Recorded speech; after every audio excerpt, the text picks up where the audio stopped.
Allahu Akbar, Allahu Akbar.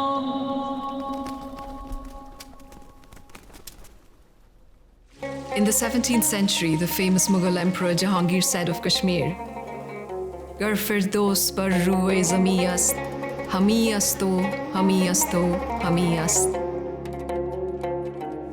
Growing up within the lap of such outstanding beauty, not only developed in me a deep passion and respect for nature, but also shaped my thinking and career choices. I knew I wanted to do something with water and nature, but I never imagined it would be a career in civil engineering.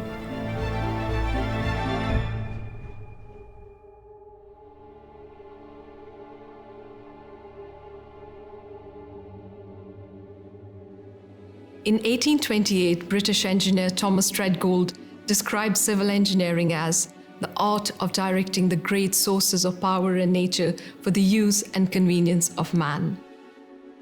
But the world Thomas was looking at was very different to the one I saw as a child in Kashmir, and unrecognizable from the one we're currently living in. I saw firsthand the impact of climate change in Kashmir. I saw how life could change within minutes. I will never forget having no news of my family and friends for weeks. We are facing the twin crises of climate change and biodiversity loss.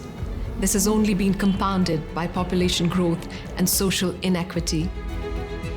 We now have both the irrefutable scientific evidence and clear telltale signs of climate and nature emergency.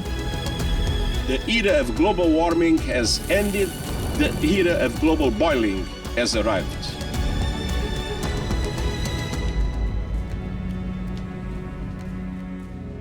Civil engineers have been creating awe-inspiring marvels for centuries. I'm very starstruck by engineers because of the way they construct and understand what the problem is and the way they construct a possible solution.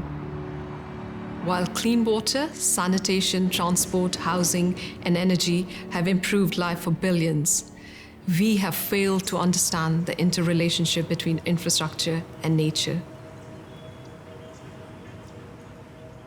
The reason civil engineers should value nature as an asset is that as a class of people, they're one of the biggest, most dominant actors in land use change and fragmentation of ecosystems. Infrastructure projects contribute up to 70% of global greenhouse gases. By 2050, 70% of the world's 9.7 billion people are forecast to live in cities. With $90 trillion set to be invested in infrastructure by 2030, this will double the amount of infrastructure on Earth. Building assets which do less harm to our natural world is not good enough anymore. To put it simply, we don't have an option but to be nature positive. Civil engineers have been problem solvers and pioneers, and it's time we take the lead in innovative and sustainable solutions. We already have an excellent framework in the UN Sustainable Development Goals and commitments of Paris Agreement, COP15, initiatives like the Race to Zero, Race to Resilience, and more. So, how do we mainstream nature-based solutions? Healthy ecosystems are vital for our economy and climate, and in some cases, the answers are closer than we think. Peat soils, for example, store more carbon than all the world's forests combined. So to reach our net zero ambitions, we must work harmoniously with nature in both rural and urban areas. Nature has given us a new brief that demands a different mindset and an outcome-focused systems thinking. Our infrastructure needs to interact with nature in a way which is restorative and regenerative rather than extractive, enabling people and planet to thrive for generations. A net zero and a nature positive future is impossible without being people positive, as amply illustrated by various climate disasters and the pandemic. We need to make connections both within and outside our industry, across sectors, geographies, and generations for shared outcomes. This is why I believe my presidential theme of making connections for nature and people positive is timely and critical.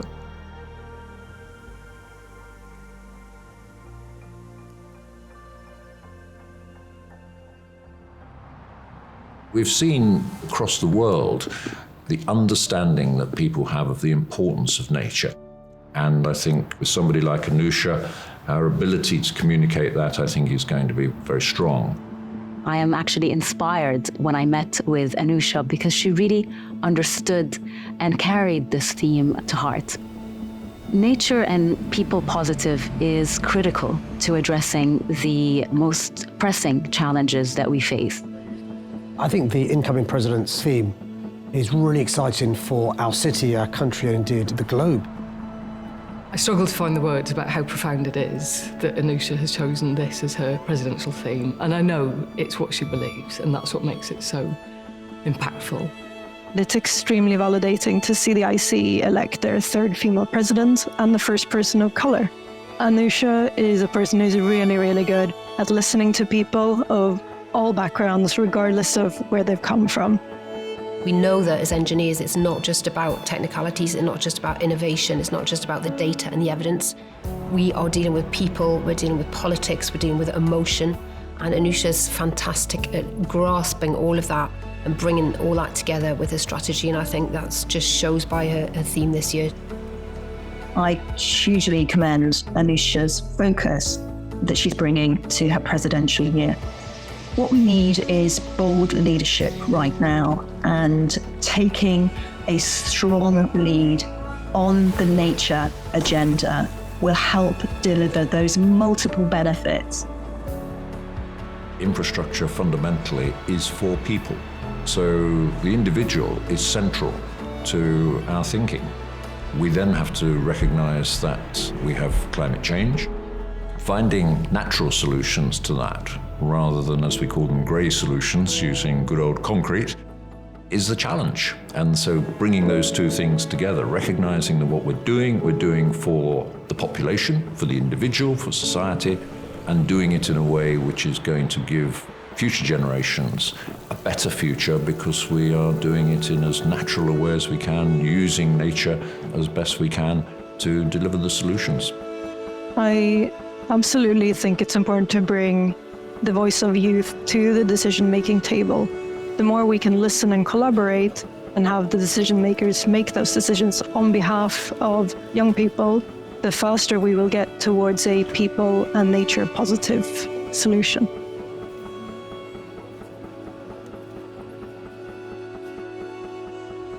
The UN has declared 2021 to 2030 the decade of ecosystem restoration. Already in places like Abu Dhabi, the government is working on using technology in conjunction with nature-based solutions to make a difference. One example that I'm particularly proud of is our mangrove restoration program. We've invested over the last 50 years in mangrove plantations that have resulted in significant impact, from fish nursery enhancement to sea surge protection, but also in terms of providing a safe place to live, to play, and to be inspired by the wonders of our nature.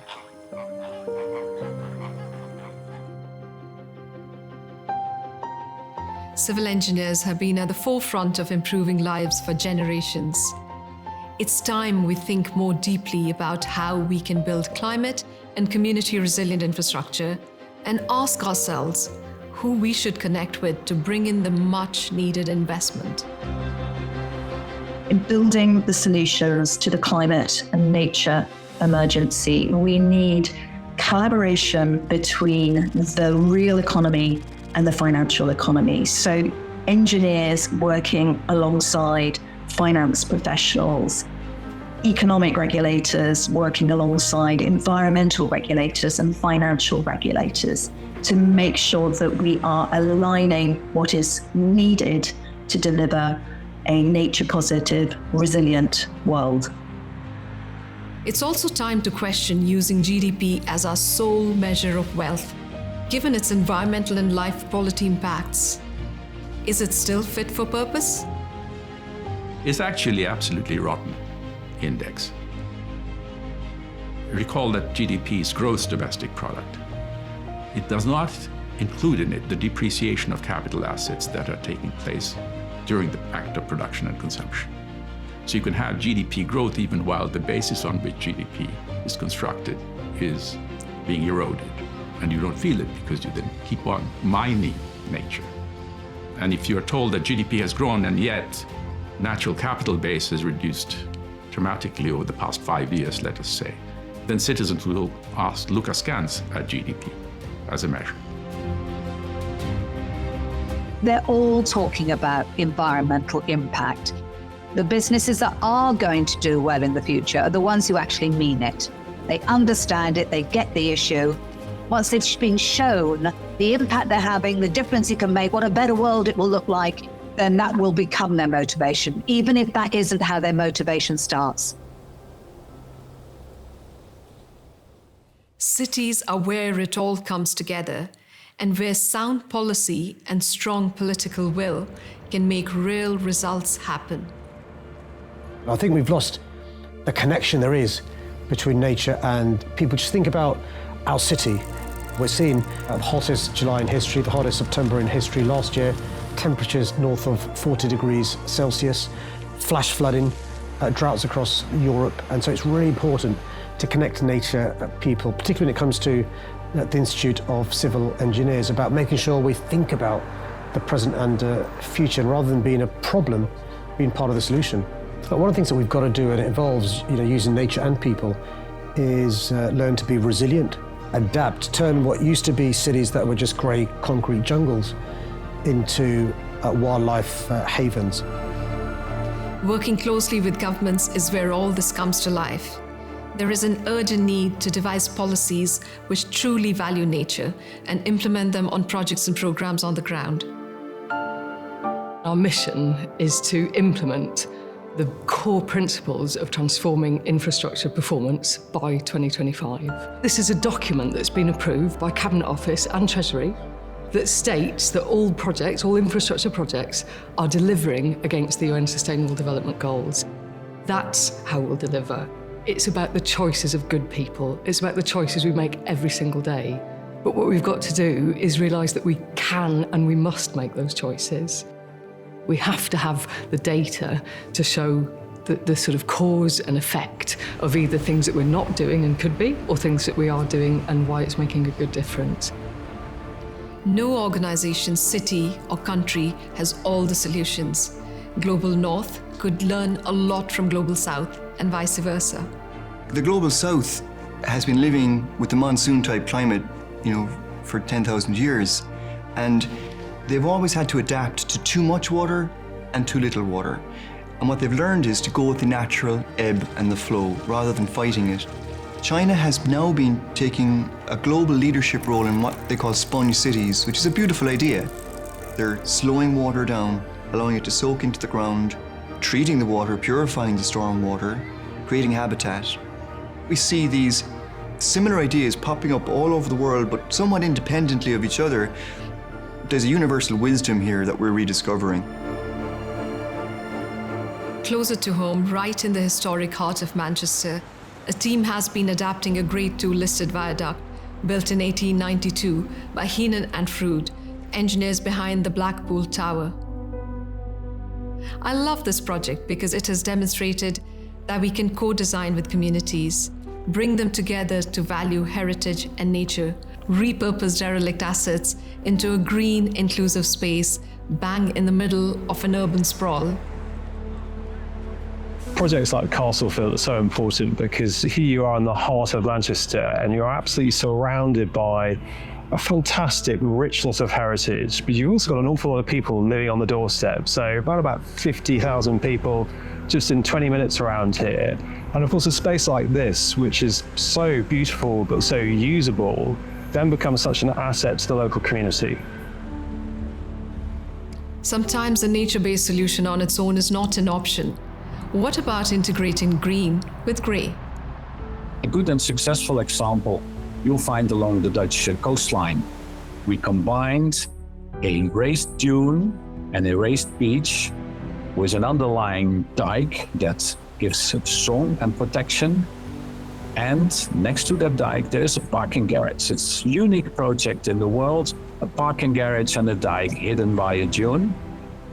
We used that concept to create an archipel of new islands in the middle of Lake IJssel, where lots of biologists and filmers now go to see the progress and the pioneer vegetation that is developing. It's a multifunctional solution here created in the middle of Lake IJssel. While nature-based solutions are essential, they shouldn't replace other carbon reduction methods. Both are needed. They should complement alternatives like new construction materials. Many researchers across the different universities are working on many innovative projects. In the University of East London, for example, researchers use the sugarcane byproduct to produce what we call sugarcrete, to make carbon neutral concrete that can be used as structural elements, as partition walls, as even load-bearing walls. We don't need perfect policies to start. Individual risk-taking allows us to learn, relearn, and progress. Take Manisha, ex-CMO of Uber, and now a self-taught permaculturalist. So I believe the permaculture movement is actually a movement of empowerment. It's to tell you that you can be self-reliant, communities can be self-reliant. Let's not wait for somebody else to be the change that we want to see around us. My family and I decided to take matters into our own hands, and we started off by building our own food forest, growing our own food, and actually sort of culminated that decade by building a sustainable house for ourselves to live in. What we have learned over the last decade is that nature is a provider. We can actually get everything we want from nature without destroying it. As civil engineers, we can make places work for everyone, not just the privileged. But this demands diverse teams that truly understand community needs. People are made up of so much more than race and gender. We have abilities and disabilities, we have temporary disabilities sometimes. There's so much that makes us who we are. And as a result of that, when we're thinking about designing the built environment, we need to think about what it means to be fully human in these spaces. If we design for us as people in all of who we are, it's really important that we design it with sustainability in mind. If you could bottle the benefits of active travel, that would be priceless. Over the last 20 years or so, safety on site has improved massively. However, we are actually causing 4 times as many deaths off-site than we are on-site. So there are about 120 fatalities every year. Those who are cycling, walking, those who are partaking in active travel, we are the ones that put them at risk. So I campaigned for change in that area to raise awareness. And now we've got the Direct Vision standard in London coming into force and across other cities. We've got a change in design of vehicle, we've got training for drivers, and we've got new operating conditions for companies and organisations. From riding my bicycle in Kashmir to now, a lot has changed. What hasn't changed, though, is how I still continue to marvel at the splendor of nature and everything it has to offer. The world, in its race to be richer and more convenient, has reached a point where our very survival now depends on collaboration, not competition, empathy, not neglect, and eco, not ego. We know our time on this planet is limited, so what kind of legacy are we going to leave behind? Interaction with nature can be humbling, spiritual, uplifting, and even life-changing.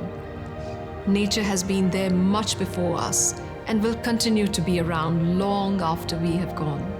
Nature doesn't need us, we need nature. We need all hands on deck. The solutions are right there around us, from nature-inspired engineering to the time-tested practices of local and indigenous populations. With innovative technologies and existing models, we just need to pull it all together to create sustainable, resilient, and inclusive infrastructure. Human ingenuity, passion, and commitment gives me immense hope for the future. What we do as civil engineers will hugely impact the well-being and happiness of our future generations. The truth is, it will be difficult most of the times, so we must be pioneers. Our legacy is no longer building big monuments and then standing back to marvel at our efforts. It's leaning in, so we can be remembered as the people who restored nature, pivoted our planet back from the brink, and redesigned places and infrastructure where no one is left behind. Our mission is no longer to build more, but to build better, and in a way where both nature and us thrive. Now, to paraphrase Thomas Treadgold, I believe civil engineering is the art of using the power of human ingenuity and nature for the benefit of people and planet. Wouldn't it be amazing to look back on our lives with a smile, knowing that we were bold and brave and did everything in our capacity to help nature and people? And while we were helping this planet, we were in fact helping ourselves to thrive.